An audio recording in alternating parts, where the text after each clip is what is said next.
Good afternoon. Welcome to the regularly scheduled meeting of the Community Development Regulatory Services Committee for today, November 29th, which is the last committee meeting for 2016. That's why there's such a long agenda. I want to make it easy for those of you who are here for a consent item. These are items 21, 22, 23, 4, 5, 6, and 7. In addition to that, we'll also take on our consent agenda items 31 and 32.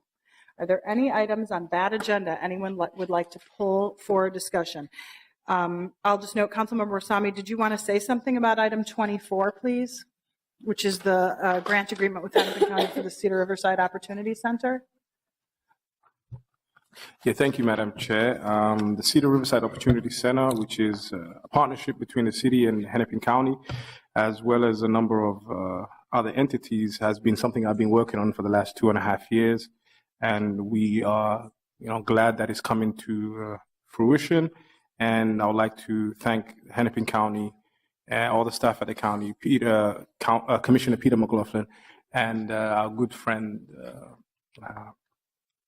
who's been working on this for a long time. Thank you very much. So the consent agenda, I'll move the consent agenda. Further comments or questions on those items? Seeing none, all in favor signify by saying aye. Aye. Any opposed? Those items are approved. We'll then also note that item number 20, which is on our quasi-judicial public hearing agenda, is being postponed until January 3rd. So if you're here for that item, that will happen on January 3rd.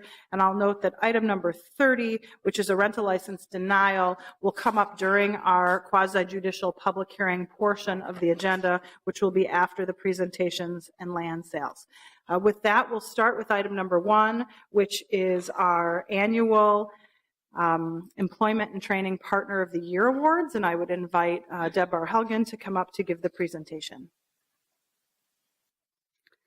Chair Goodman and members of the committee, I'm here to thank you so much for allowing us to do this presentation today. We're honored to be able to honor the work of our great partners. I'm here to introduce to you the chair of our workforce board, Laura Beath. Laura Beath is the System Director of Talent Acquisition for Fairview Health Services and the current chair of the Minneapolis Workforce Development Board. Laura is passionate and a visionary leader who has worked for the past 25 years to strengthen Minnesota's healthcare workforce. And she is currently the state chair of the Governor's Workforce Development Board. So I'll turn it over to Laura. Laura, welcome. Thank you so much. You can use the microphones in front of you. If you want to step forward and face the audience, you can use the roving mic. Okay. Well, we have good news today. So we are going to recognize 2 of our partners. And so we'll start with the adult partner. So we're going to be recognizing the 2016 City of Minneapolis Youth Service and Partner of the Year, which is Resource. And so I'm going to talk a little bit about them, then I'm going to have them stand up so everyone in the room can see the award winner.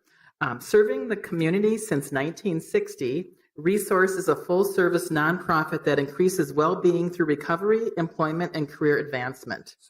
Resource has served more than 18,000 people each year, and they're one of the largest workforce development nonprofit organizations in Minnesota, and they support individuals in all stages of their work and career. And they place nearly 5,000 people a year annually. That's amazing, especially in these times with the shortages we have in workforce. They've been a long partner with the City of Minneapolis, Minneapolis Employment and Training, and we're recognizing them today. So I'd like to ask Kelly Matter and her team, if her team is here to stand, but Kelly, come on over. We want to make sure that we are recognizing you and commending you for your just enormous contributions. So come on over. We're going to hand this to you. Deb's going to hand this to you. I'm going to list off some of the work that's been underway with the youth initiatives. First of all, they've provided 95 participants with comprehensive individualized education, employment, and training services. 23 participants have had individual internship projects. 30 individuals have had industry-specific credentials, and they've just done a broad range of recruitment strategies as well. They've consistently gotten A and A+ ratings throughout the year, which is amazing. and 71% of their older youth have been able to find employment that's unsubsidized. So 100% of the youth remain employed after 90 days, and the list goes on and on. So again, thank you for your teamwork and your partnership. You've been an amazing partner. And so we just want to wish you well and recognize you with this contribution and your award. So everyone, if you want to just give them a hand. Yeah.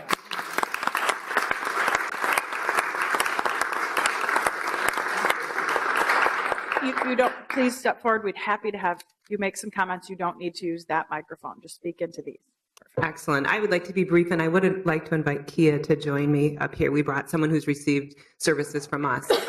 So ever so briefly, I just want to say, Chairperson and council members, how honored Resource is to receive this recognition this year, and how appreciative we are for our very long-term partnership with the city of Minneapolis. We have a very small, two-person, small but mighty team who accomplish all of the things that were listed and who go above and beyond every single day to serve the youth. And Kia is just one of the many youth we've served, and she would like to say a few words. Thank you. Please do. Welcome. Hi. Thank you, everyone, for having me today. My name is Shakia Kendrick, and I've been working with Resource for about 3 years now. Before I got into the Youth Futures program, I really didn't have a high school diploma. I didn't know where I was going with my career path, and I just didn't really have an idea with where I would go. Since enrolling into the program, I've received my GED. I've completed CNA training. I am now enrolled in college for my BSN degree. I will be soon opening my own business. It's called Heaven Beauty's Boutique. And one day I hope to work for Resource. And I just hope to do that to help young girls like me who were in the position, who felt like they weren't able to accomplish their dreams and just who felt like they weren't able to make it. And I just want to let them know that everyone is capable. So I thank you guys for having me today, and I'm very honored, and it's been a great pleasure. Thank you. Congratulations. Congratulations. Before we move on, I just wanted to hear from Councilmember Quincy. Thank you very much, Madam Chair. That was tremendous. Congratulations to Resource, and for your partnership, for being such a long-term partner in this city is just amazing, since 1960. Someday when I open my own business, I'm going to say since 1962. It makes sense. But Ms. Kendrick, how impressive you are. And I think you represent everything that the organization's wanting to do, but more importantly, you represent everything Minneapolis wants and our young people. So to provide those opportunities is just really heartwarming for us. And to see all those results, the list of achievements is remarkable, especially when considering it's such a small team that makes such effective use of those resources to build on and support each other. So thank you very much for your contributions, and congratulations.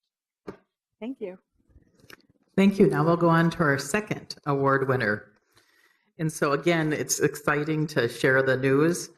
This award winner is, since for over 100 years, has been serving the community. So since in 2016, we want to recognize Jewish Family and Children's Services of Minneapolis as the outstanding adult service provider for their strong performance with the WIOA adult program. They've been a nonprofit human service organization with a mission to provide essential services to people of all ages and backgrounds to sustain healthy relationships, ease suffering, and offer support in times of need. Since 1910. Amazing. They've been assisting Eastern European Jewish immigrants to resettle in Minneapolis. They also formed their board of directors and volunteers, and they've helped receive financial and employment assistance along with medical care.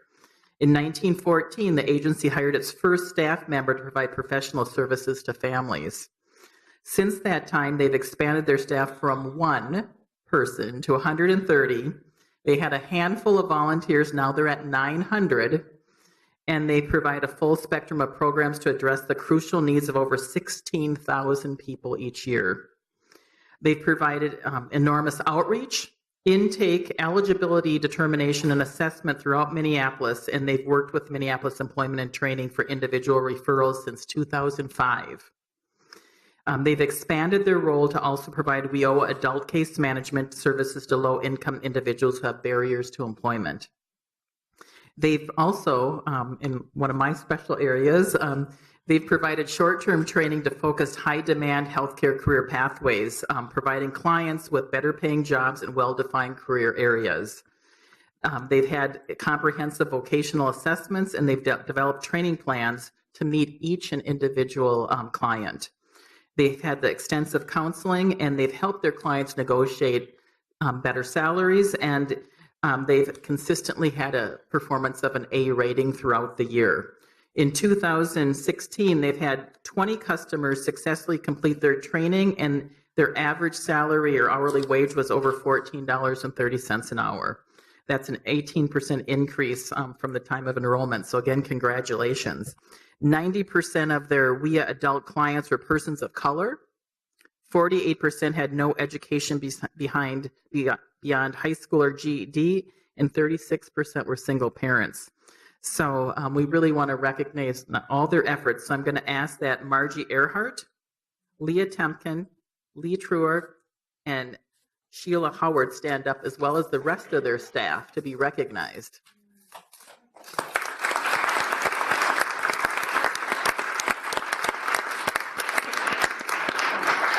Come up and say something. Amazing. Over 100 years. Yeah, So something to be very proud of. Thank you very much. Thank you very much for this award. In addition to the work that we just talked about, we've also been working with the MSP Tech Hire Initiative and helping people get into jobs in the IT area. And so we have a couple of staff who've helped with that too, which has been an exciting additional partnership with Minneapolis Employment and Training. I want to give all the credit to the staff. They are outstanding. They work so hard to find the people who need the help, because they're not always aware that the services are out there. And so part of our job is to make sure that they know that the city of Minneapolis is providing funds to get them into these jobs and into a lifetime that is so different from what they've ever had before. So it's heartwarming. It's wonderful. We've been doing it for 100 years, and we plan to do it for more than 100 more. Thank you. Thank you. Congratulations.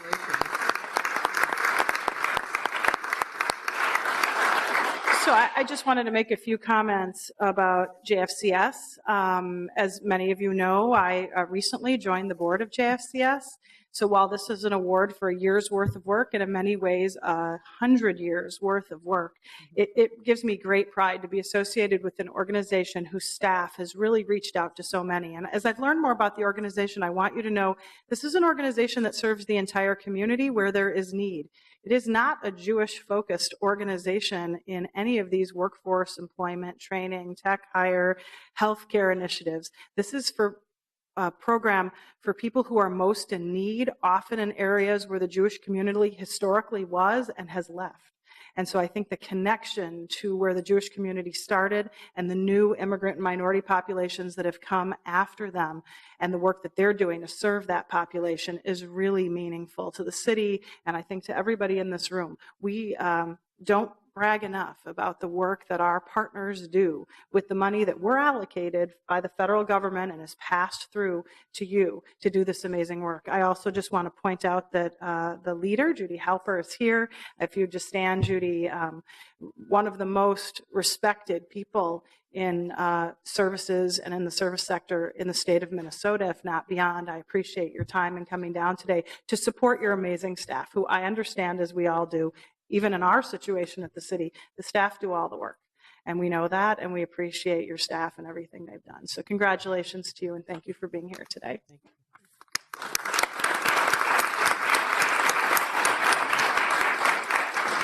Thank you, Deb. The second presentation we have today is actually confirming the designation of Greg Russ as the new Executive Director of the Minneapolis Public Housing Authority. We will have a staff presentation by Chuck Lutz, followed by an introduction by the chair of the search committee, Tom D'Angelo, and the chair of the board, Clayton Tyler, and then we'll ask Mr. Russ to come up and see if there are any questions for him from anyone in the audience. And I will note that council members had the opportunity to meet with Mr. Russ in two separate meetings today, and some people did have the opportunity to do that, and I want to thank you for making him available to everyone before the hearing today. Mr. Lutz. Thank you, Madam Chair. Very pleased to be here today. to ask the council to confirm Gregory Russ as the new MPHA director. Mr. Russ, and we'll talk more about this, has a long history in the public housing field, is an innovative, cutting-edge leader, and we are very happy to have secured his services after about a year-long process. So what I'm going to do now is turn it over to Commissioner Tom D'Angelo, who actually headed the search committee for MPHA, and then next our board chair, F. Clayton Tyler, followed then by Greg Russ. Thank you. Are there any questions for Mr. Lutz? Seeing none, Mr. D'Angelo, welcome. Thank you. Again, my name is Tom D'Angelo. I'm a commissioner for the Minneapolis Public Housing Authority and chaired the search committee. We were involved in that search committee process for over a year now. And during that period of time, we set up a process to get us to where we are today, which is to have you meet Greg Russ. During our process over the course of the last year, we've had numerous touch points with staff, with residents, with various community members, and we reached out as a group to a number of national partners as well to get input into what are the criteria we should be looking for the new executive director of MPHA. And so today, last week at our Board of Commissioners meeting, MPHA Board of Commissioners meeting, we voted, and unanimously they supported the recommendation of Greg Russ as the new executive director. So as Chuck mentioned, Greg is from Cambridge, Massachusetts. He's been there 12 years. He'll probably talk a little more about that today. But we felt he was a real strong national expert on housing, having worked for complex housing agencies around the country and working with HUD as well. So with that, I'd like to turn over the mic to Commissioner Clayton Tyler, the chair of our board. Chair Tyler, welcome. Thank you. Council members, first of all, I'd like to thank you for allowing us to speak today. Minneapolis Public Housing had a great search committee. And I'd like to thank all of the people that served on that particular committee. And I'd like to give special thanks to Councilmember Goodman for her leadership on that committee and her very, very important voice on the committee. Minneapolis Public Housing has had the same executive director for 25 years. It's hard to change. Cora McCorvey has done a very, very good job in working with public housing over her time period there. It's sad to see her go on the one hand, but it's exciting to see us come up with a new executive director, and we're very excited about our selection. As Tom D'Angelo mentioned, he is one of the premier leaders in public housing in the nation. I would say in the top 5 in the nation, and we're really excited to present this particular selection to this council. As the board chair, I'm looking very forward to working with developing a personal relationship with the council and with all the other housing partners so that we can work together in a regional concept with public housing being at the forefront of it along with the city council. And so having said all that, I'd like to introduce Greg Russ to you and ask that you confirm our recommendation. I think we've got a very good candidate. Thank you. Thank you for being here today. Mr. Russ, welcome. Perhaps you could say a few words, and we'll see if there's any questions from anyone on the committee. Thank you so much, and I would just like to say thanks to both Clayton and Tom for their introductions, and also it's a great privilege to be here, and I really look forward to serving if you affirm the appointment of the board. Briefly, I have been at the Cambridge Housing Authority for 12 years and have been in the business over 40 years. And I have had the opportunity to work in large and small housing authorities across the country. And when several years ago, my wife and I decided, my wife being from Minneapolis, to return here, I hadn't actually thought about this being potential, but it has certainly matured into that, and I'm very pleased that the opportunity has presented itself. I want to say thanks to Council and the committee for considering this, and if there are questions, I would be glad to take some questions from the members. Are there any questions? Councilmember Cano. Thank you, Madam Chair. Welcome. Thank you. And it's good to know that you've already been in the city before. I read the Star Tribune article that was published about you on November 10th. Can you talk a little bit more about what you believe your relationship will be with residents moving forward, especially around projects that have gotten a lot of attention, like the Glendale Homes project? Just what do you think will be your interface with community residents and specifically residents who live in the public housing? Sure. If I could just give an example from one of the efforts in Cambridge, we have the same kind of capital deficit, if I could use that word, at many of our properties. And we have been working on our capital planning and developing a capital plan for about 8 years. And I would say that at every step of the way, whether we were spending federal money or the city has a housing trust, we've engaged the residents very directly. And there's several things about that. One is we're in their homes, so it's important for us to understand that and to indicate if we have plans, whether they're to rehab or redevelop, that we do respect that. And secondly, a lot of things that we've learned from the residents. The ways the buildings work, the way the site doesn't or does not work.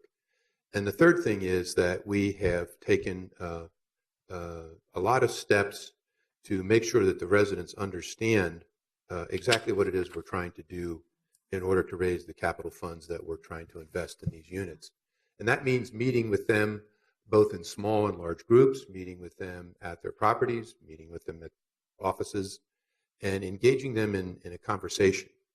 And the conversation is about what should happen at the property, how that should look, and what are the things that we need to do to make sure they're comfortable with that. Have you been able to meet with Glendale residents? Not yet, no. I'm actually not in the job till council confirms on, the full council confirms. So one of the things I'll do once I get started is plan to have some kind of series of meetings with them. That would be great. Yeah. Can you talk a little bit about this piece? This is my last question, Councilmember Goodman. Sure.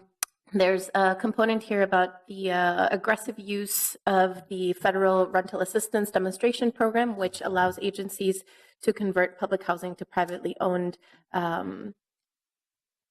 development projects. Can you talk about your philosophy and your framework and how you would apply that to the Minneapolis public housing context? Well, I would just offer a couple observations on the statement.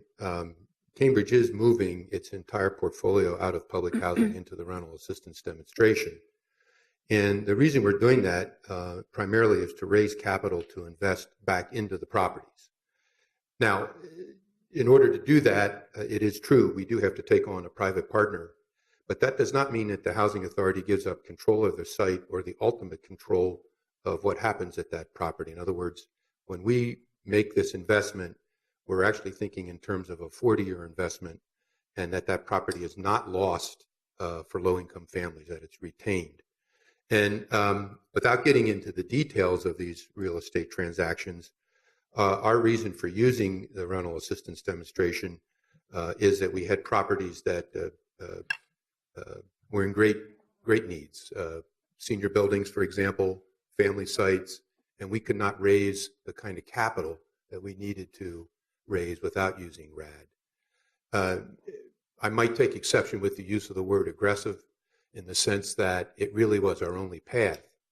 But when we submitted our RAD applications, we did not have a single objection to those because we really spent a lot of time letting people understand how this program was going to work, what protections we could provide for them, and what protections we could provide for the long-term use of the property. So it's not something where I feel like the families are going to be harmed by the conversion. In fact, we went to great lengths to retain protections that they have under public housing and transfer those into the RAD program. Thank you. Go ahead. Yeah, thank you. I just wanted to say that, in light of the gentrification conversations that a lot of Minneapolis residents are having, where we're seeing the shrinking city in terms of the inaccessibility and inaffordability of Minneapolis homes and rental properties for specifically Black family members and Black community members and Latino families and Latino community members.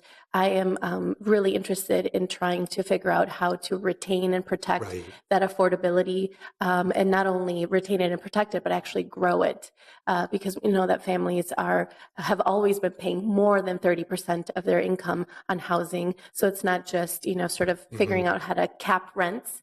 And I know people are interested in looking at rent control, but also how do we actually get to human rights model of living and housing, because there's a lot of families that are paying, well over half of their income on housing.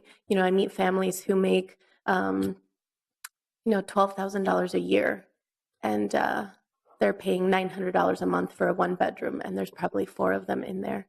So I just want to offer my support for you in exploring that. And I want to say that that's a really important issue for our residents, specifically our residents of color. So thank you so much for bringing this forward as a council. And I look forward to hopefully working with you and the Glendale residents to find some amicable way to move forward, because they're constantly meeting with us. And I know that they care a lot about their homes and they want to stay in the transit-oriented development areas of our city. Thank you. Councilmember Frye. Thank you, Madam Chair, and thank you, Mr. Russ. It was a pleasure meeting with you earlier today, and I share Councilmember Cano's concerns regarding gentrification as well as the displacement of people of color, and I think especially when we have a new presidential administration that's coming into play right now, and money will inevitably or will likely, I could say, be short. We're going to need to be finding some new innovative techniques to raising capital, to raising long-term operations and maintenance funding. And the likely scenario is it probably can't all come from the public coffers. We are probably going to have to find some other mechanisms as well. And if we're able to 100% retain the low-income status, if we're able to retain it in public hands, but we have some form of public-private partnership that allows us to effectively improve the properties and retain them for the long haul, you were mentioning 40 years, that makes a lot of sense. In addition, we need to be idealist about this, and we also need to be strategic based on the times that we're facing right now. And I appreciate I look forward to working with you. Well, thank you so much. Further comments? Councilmember Warsame. Thank you, Madam Chair, and Mr. Russ, welcome, and I wish you all the best. As you might know, I have most of the Minneapolis public housing buildings in my ward, and I look forward to a strong partnership, making sure that our residents in the Minneapolis public housing get the services that they deserve. So thank you very much, and welcome to the city of Minneapolis. Thank you. Councilmember Quincy. Thank you, Madam Chair. Mr. Russ, welcome. I've had the opportunity to meet with you on a couple of occasions today, and I've just been thoroughly impressed with your broad range of information, experience, and real innovative approaches to helping solve some problems.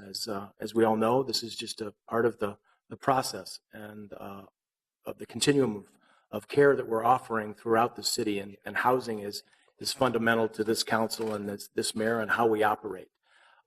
So this is really an exciting step forward, because MPHA is not going to be considered, I don't think, in this current arrangement as a separate entity, one that we don't have any influence or control over. It's really a partnership, and I really see that relationship expanding and becoming enhanced through building trust with the community. As Councilmember Cano said, that was a big part of the questions in our earlier dialogue.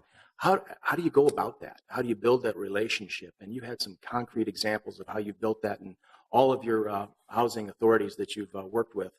But it's the simple things of driving up and talking to people.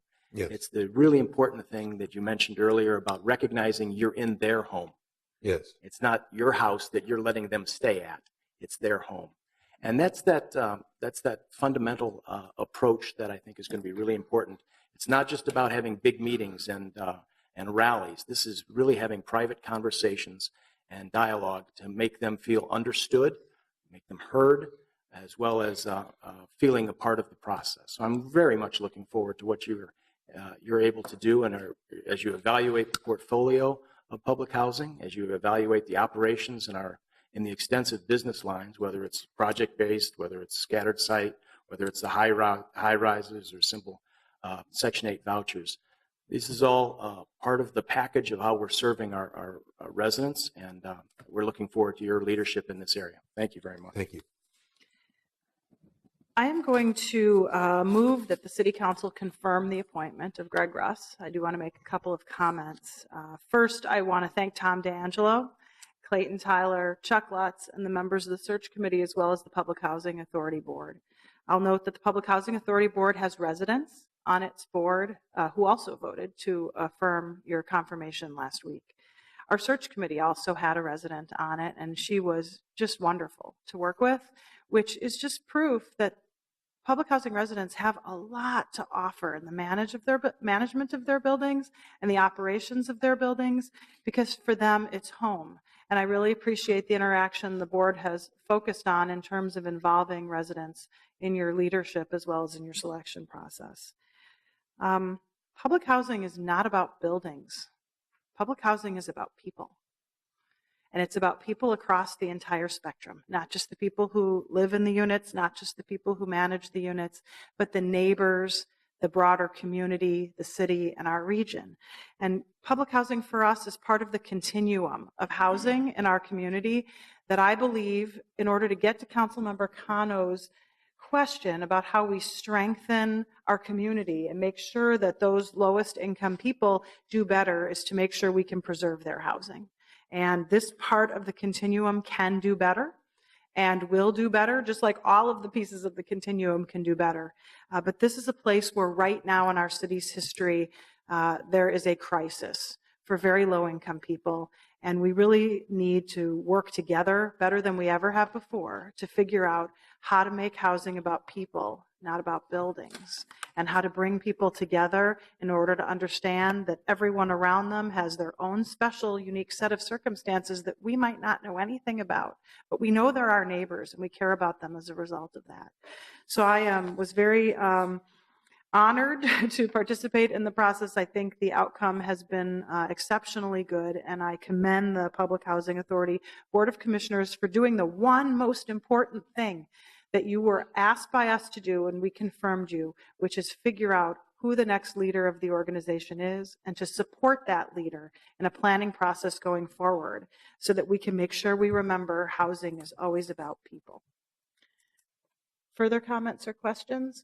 Seeing none, on the motion to confirm Mr. Russ, all in favor signify by saying aye. Aye. Any opposed? That motion is approved. We'll take it up in the full council meeting a week from Friday, and I want to welcome you aboard. Thank you so for much, being here. and thanks to the committee for your support. We'll then move to our public hearing item, which is a series of land sales, starting with item number 3, and we will move on from there. Members of the committee, 2700 Aldrich Avenue North is a sale through the Vacant Housing Recycling Program. It was established by the City Council on December 11th, 2015. 2700 Aldrich Avenue North was acquired from the state of Minnesota as tax forfeited land for a negotiated discount of $1. Staff marketed and reviewed applications in accordance with the program manual and recommends sale to Mihai Moscovici and Pavel Paskar for its appraised value of $12,500. The property was constructed in 1900 and is a 1,808 square foot, 2-bedroom, 2-bath, single-family home. The applicants intend to invest $39,700 in construction, which will meet the minimum requirements of the Vacant Housing Recycling Program. The Hawthorne Area Community Council received notification on October 7th, 2016, and no comments were received. I'll take any questions at this time. Are there any questions for Ms. Kimball on item number 3? Seeing none, thank you for your report. We'll open up the land sale on item number 3, which is a sale at 2700 Aldrich Avenue North. Is there anyone here to speak to this issue? Anyone? Anyone? Seeing none, we'll close the public hearing. Councilmember Quincy. Thank you, Madam Chair. I'd like to move approval of item number 3. Item 3 has been moved for approval. Further comments or questions? Seeing none, all in favor signify by saying aye. Aye. We're with you. Any opposed? That item is approved. We'll move on to item number 4. Mr. Pettiford. Madam Chair, committee members, I have a proposal to purchase a property that we acquired in 2010 from the Bank of America for $10,000. The property has been appropriately advertised. We received one offer to buy this vacant land parcel. And that offer came in from Twin Cities Builders and Maintenance to build a 1,964 square foot, 3-bedroom, 3-bath, single family house with a full basement and a double car detached garage. They are proposing to sell it to an owner occupant, and they anticipate it should sell at $399,000. Are there any questions? Are there any questions for Mr. Pettiford on item number 4? Seeing none, we'll open the public hearing on item number 4, which is the sale at 642 Buchanan Street Northeast. Is there anyone here to speak to this issue? Anyone?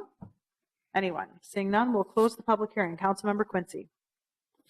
Madam Chair, I'd like to move approval of item number 4. Approval has been moved of item number 4. Further comments or questions? Seeing none, all in favor signify by saying aye. Aye. Any opposed? Though that item is approved, we'll move on to item number 5. Ms. Kimball. 1715 Oliver Avenue North was acquired on October 23, 2015 from the state of Minnesota as tax forfeited land for a negotiated discount of $1. We marketed and reviewed the applications received and recommend sale to Alicia Barovich, who was the sole application received for this property. Ms. Barovich intends to owner-occupy the property as her personal residence. The house was constructed in 1922, is a 2,907 square foot, 3-bedroom, 2-bath, single-family home that will be rehabilitated as a 3-bedroom, 2-bath, single-family home at a investment of $94,300. Notification was provided to the Northside Residents Redevelopment Council, and they support the sale to Alicia Barovich. I'll take any questions. Are there any questions for Ms. Kimball on item number 5? Seeing none, is there anyone here to speak to this issue? Anyone? Anyone? Is Ms. Barovich here? She wasn't able to attend today. Okay. Seeing none, I'll close the public hearing. Councilmember Quincy. Madam Chair, I'd like to move approval of the land sale for item number 5. Item number 5 has been moved for approval. Further comments or questions? Seeing none, all in favor signify by saying aye. Aye. Any opposed? That item is approved. We'll move on to item number 6. Ms. Kimball. 2200 Dupont Avenue North was acquired on June 8, 2016 from the state of Minnesota's tax forfeited land for a negotiated discount of $1. It was marketed and we received 3 proposals for this property. Staff recommends sale to Blake Zochert for the appraised value of $45,000. Mr. Zochert intends to rehabilitate the property as a 6-bedroom, 5-bath, single-family home by investing $250,000 in construction. His proposal includes historic renovation of original property details. And in his application, he indicated that he definitely intends to sell the property for owner occupancy, or there is a possibility that he may owner occupy the house as his primary residence. In the review of applications, staff considered his proposal as a sale for owner occupancy. The 2 other applications that were received are not recommended for the following reasons. One of the proposals was for a bed and breakfast, which doesn't meet the zoning requirements and also required some significant investment of public subsidy. The second proposal was a proposal for rental use, and since there was a competing offer for owner occupancy, we are recommending the owner occupancy proposal. The Hawthorne Area Community Council received notification of all of the applicants on October 7th, 2016, and submitted a formal letter in support of Mr. Zochert. He is present today if staff or if the council have any questions for him. Okay. And I'll take any questions at this time. Are there any questions for staff? Seeing none, we'll open the public hearing on item number 6 and invite Mr. Zochert to step forward. Mr. Zochert, you have done really beautiful work in the city. And I noted on your application that you live in North Minneapolis as well. I do. I'm going on 14 years now. So I just wanted to thank you. I saw a copy of the property in our report that you completed at 1621 Girard Avenue North. Yeah, that's the most recent one. It seems like you really have a great commitment towards North Minneapolis, living there and doing work there, and I wanted to commend you. I do. I love the housing stock there, and I just want to see this house return to the gem that it used to be. So. Do you have anything else you'd like to add to the committee? I have a little throat thing going on. If you have any questions for me, be happy to answer. But I'm not Are there gonna give questions for a big Mr. speech. Zochert? Okay, seeing none, thank you for being here today. Thank you very much. We'll see if there's anyone else to speak to the public hearing for a land sale at 2200 Dupont Avenue North. Anyone? Anyone? Seeing none, we'll close the public hearing. Councilmember Quincy. Madam Chair, I'd like to move approval of the land sale for item number 6. Item number 6 has been moved. Further comments or questions? Seeing none, all in favor signify by saying aye. Aye. Any opposed? Okay, guys down there. Let's have a hearty aye. All in favor, say aye. Any opposed? That item is approved. On to item number 7. Ms. Kimball. Chair Goodman, members of the committee, I would actually like to briefly introduce Matthew Ramadan, who's a new staff that has started with us today. Well, actually, he started a couple of months ago. Matthew is going to be taking the lead on marketing and selling our vacant structures through the vacant housing recycling program moving forward. Mr. Ramadan, welcome. What would you like to tell us about yourself? Madam Chair, members of the committee, just wanted to say it's good to be back home. When we left, we were working with developing the NRP program, working to develop the empowerment zone, and now coming back after being gone for almost 15 years, we see the fruits of those labors, and we just want to commend the city on having moved forward so spectacularly. Welcome back. I'm probably the only person who had an opportunity to work with you all those years ago, so welcome back. Thank you for being here today. Thank you so much. Okay, so 2125 Aldrich Avenue North was acquired on June 8th, 2016 from the state of Minnesota as tax forfeited land for $1. We marketed and reviewed applications in accordance with the Vacant Housing Recycling Program Manual and recommend sale to Beneficial Investments LLC for the appraised value of $10,000. Beneficial Investments LLC was the only application that was received for this property.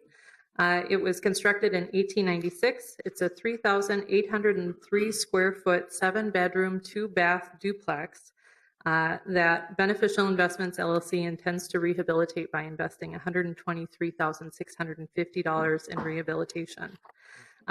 The intention of the applicant is to retain this property as rental. The Hawthorne Area Community Council received notification on October 7th, 2016, and did not provide comments regarding this applicant. I'll take any questions at this time. Are there any questions for Ms. Kimball on item number 7? Seeing none, we'll open the public hearing on item number 7, which is a land sale at 2125 Aldrich Avenue North. Is there anyone here to speak to this issue? Anyone? Anyone? Seeing none, we'll close the public hearing. Councilmember Quincy. Thank you, Madam Chair. I'd like to move approval of the land sale at 2125 Aldrich Avenue North, number 7. Are there any further comments or questions on this land sale? Seeing none, all in favor signify by saying aye. Aye. Any opposed? That item is approved. We'll move on to item number 8. Mr. Pettiford, welcome. Welcome, Madam Chair, committee members. I have a proposal here to buy a property at 914 42nd Avenue North. The proposal was forwarded by the proposed owner occupants. This property was acquired from Thrivent Financial Bank. It was a foreclosure in deplorable condition. It was demolished. The offerers, the Webbs,